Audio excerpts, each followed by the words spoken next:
গত বছরের মতো এবারও জামুরিয়া পুলিশ স্টেশন সভাকক্ষে হোলি উপলক্ষে শান্তি কমিটির সভার আয়োজন করা হয়। জামুরিয়া থানার ইনচার্জ সমেন্দ্রনাথ সিং ঠাকুর, মেজবাবু গৌতম কর্মকার, শ্রীপুর ফাঁড়ির ইনচার্জ মেহরাজ আনসারি, কেন্দা ফাঁড়ির ইনচার্জ মদন মোহন দত্ত, চুরুলিয়া ফাঁড়ির incharge Buddhadev Gain, Jamuria traffic OC Anup Kumar Hati, mayor পরিষদ সুব্রত অধিকারী এবং অন্যান্য পুলিশ কর্মকর্তারা অনুষ্ঠানে উপস্থিত ছিলেন। হোলি সংক্রান্ত শান্তি কমিটির সভার তথ্য প্রদান করে আসানসোল পৌর কর্পোরেশনের মেয়র কাউন্সিলের সদস্য সুব্রত অধিকারী বলেন, জামুরিয়া এলাকায় হোলি এবং দোল উৎসব শান্তিপূর্ণভাবে উদযাপন নিশ্চিত করার জন্য থানা কর্তৃক এই সভার আয়োজন করা হয়েছিল। জামুরিয়া বিধানসভা কেন্দ্রের মানুষ সভায় উৎসাহের সাথে অংশগ্রহণ করেন।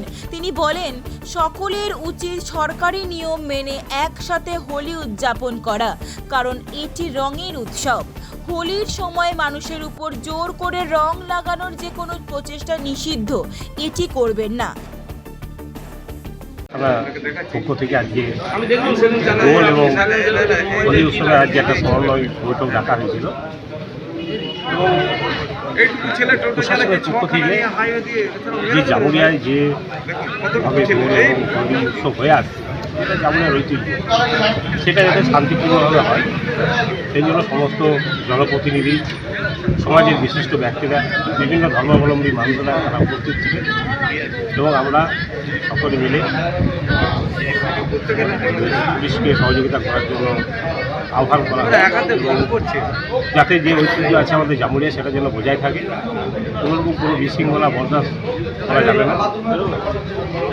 কেউ বিশৃঙ্খলা সৃষ্টি করলে প্রশাসন তার ব্যবস্থা নেবে এবং সঙ্গে সঙ্গে আমাদের আসানসোল মিউনিসিপ্যাল কর্পোরেশন এবং আমাদের বিভিন্ন পঞ্চায়েতের জনপ্রতিনিধিরা যেখানে যা অসুবিধা আছে তারা সেগুলো দেখবে। যদি নির্দিষ্টভাবে সেই জায়গার কোনো অসুবিধা থাকে, যদি কাউন্সিলরদের এলাকায় হয় কাউন্সিলরদেরকে জানাবে। কোনো জল, পরিষ্কার লাইট এগুলো যেগুলো আছে এই কর্পোরেশন সর্বত্রভাবে সহযোগিতা করেছে এবং আগামী যে দোল এবং হোলি উৎসব সেখানেও করেছে।